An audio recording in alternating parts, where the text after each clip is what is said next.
Hello and welcome back to Lois and Morgana Davidson Art. It's Lois here, and first of all I'd like to welcome all the new subscribers. It's wonderful to see you all here. Thank you so much for supporting our channel. I haven't quite finished the video that I was planning to post today, so I'm going to be posting this winter demo for you instead. Here I'll be using a limited palette of just 3 colours to produce this tranquil and deeply atmospheric snow scene. And don't forget to check out the links below if you're interested in supporting us on our Patreon pages or in taking a look at my book Landscapes in Watercolour. But let's get on with this demo now. You can pause the video here and study the very light sketch that I've made in pencil, positioning my distant mountains, trees, and my sort of very plain snowy foreground, keeping it really simple. And to make it even easier to create our snow effects on the trees, I'm going to be using masking fluid. My masking fluid is Pebeo drawing gum, and I'm using an old brush for this. Never use your good brushes for masking fluid. Use an old brush and first of all rinse out the bristles and rub some hand soap or some brush cleaning soap all the way into the bristles right up to the ferrule, and this helps to protect it from the liquid latex. And then use the same soap to wash the brush out immediately after use and rub a little soap into the hairs of the brush before putting it away to dry.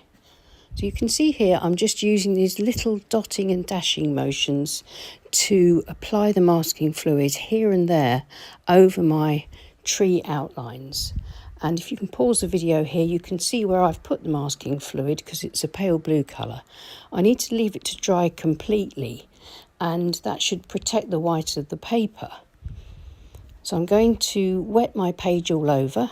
My paper is Canson Moulin de Roy 140-pound cold pressed watercolour paper.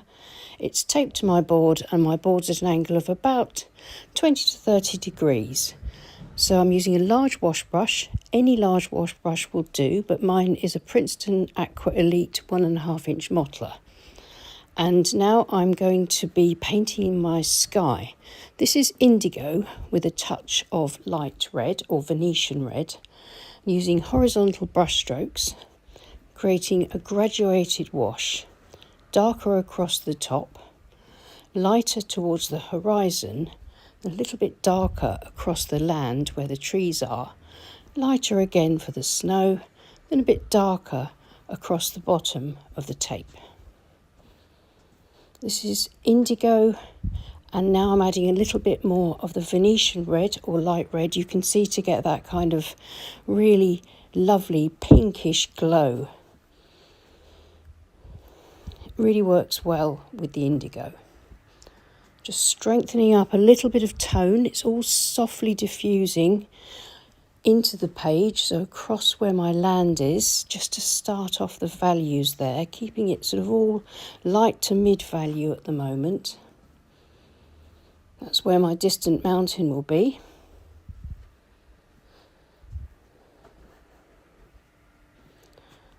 Then adding just a bit of extra tone across the foreground.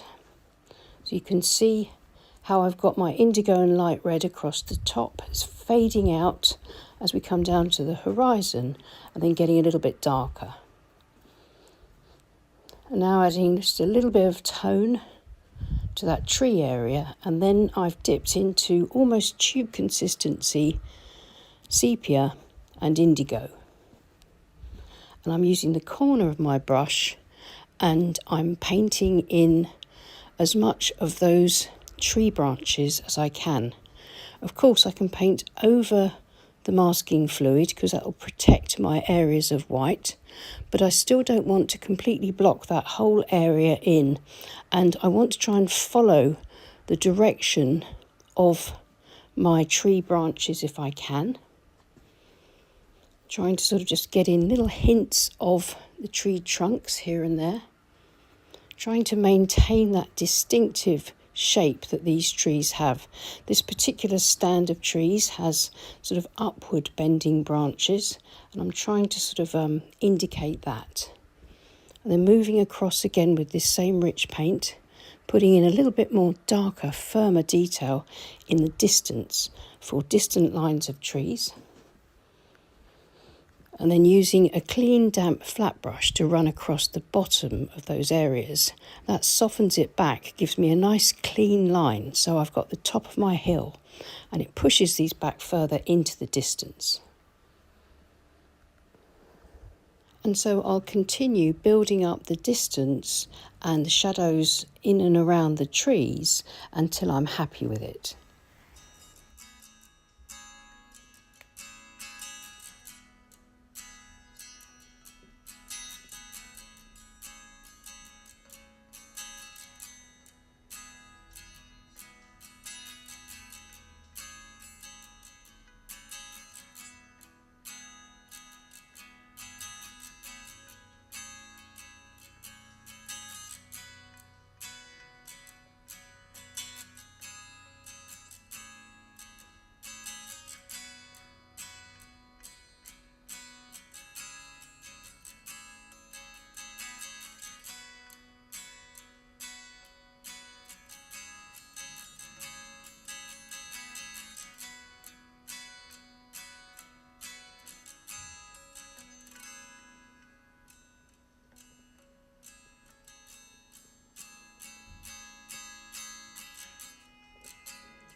I'm nearly at the end of this first wet in wet stage, which of course is the main stage, and I'm now using my palette knife and I'm dragging the tip of the palette knife gently through the damp paint and just creating a few more hints of branches, scraping back almost to the white of the paper and just adding variety to what's already there, but being careful not to dig into the paper too much where I've got masking fluid. And now leaving it all to dry completely. So here's the dry painting. You can see that everything's softened and diffused, and we've managed to build up quite a lot of fairly dark values in and around the trees. Now I need to use the wet on dry technique to bring together the work that I did using the wet on wet technique in the first stage. So using sort of a mid value of indigo with a touch of sepia in it, and my size 14 Escoda Perla round brush, I'm following my pencil line and painting in the shadow side of my mountain, leaving the light side really pale. I'll just add a few little dots and details on that just to really give the hint of the snow on those slopes and the light reflecting on that snow. Then building up just some slightly darker detail, and you can see the difference here using the wet on dry method. The paint stays where I put it. I get nice sort of hard edges instead of softly diffused edges like the ones that I was getting in the first stage. With this sort of wet in wet loose watercolour painting, the idea is to build up lots of lovely loose wet in wet washes that are softly diffused, building up the light and the mid-tones and some of the darks, and then using the wet on dry technique to bring together the painting with these harder edged, sharper marks that actually begins to build a little bit of definition into the painting itself. Without these harder marks, harder edged marks and darker marks, the painting all looks just a little bit undefined.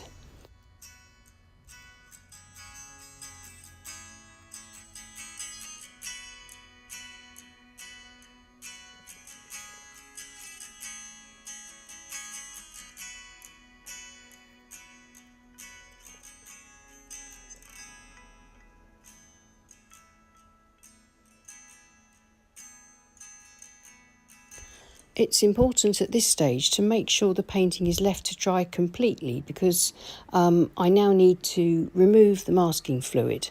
The paper has to be bone dry, and always test your paper to make sure that it can handle masking fluid. Some cheaper papers will tear if you try to use it, so test a piece of your paper first before trying to use the masking fluid. Now I've rubbed away the masking fluid using a glue eraser or rubber cement pickup, which you can buy from DIY stores or art stores. It's a nice clean way of removing the masking fluid, but you can of course rub it away with a clean finger or use the tacky side of a piece of masking tape or an eraser. And this is a number 2 rigger, and it's a mixture again of my indigo and sepia, so 2 of my 3 colours that I've used for this limited palette painting. And I'm working around those harsh marks left by the masking fluid to blend them into the trees, make a slightly more natural looking mark, cover up where it looks too strong, and bringing in those lovely sort of dark, deep shadows beneath the branches, and just painting that suggestion of snow.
I've just darkened up the shadow side of the mountain so it stands out a little bit better against the trees in the distance, and using the tips of the flat brush, dragging a little bit of very pale tone across the snow from each tree trunk, just to create a little bit of shadow.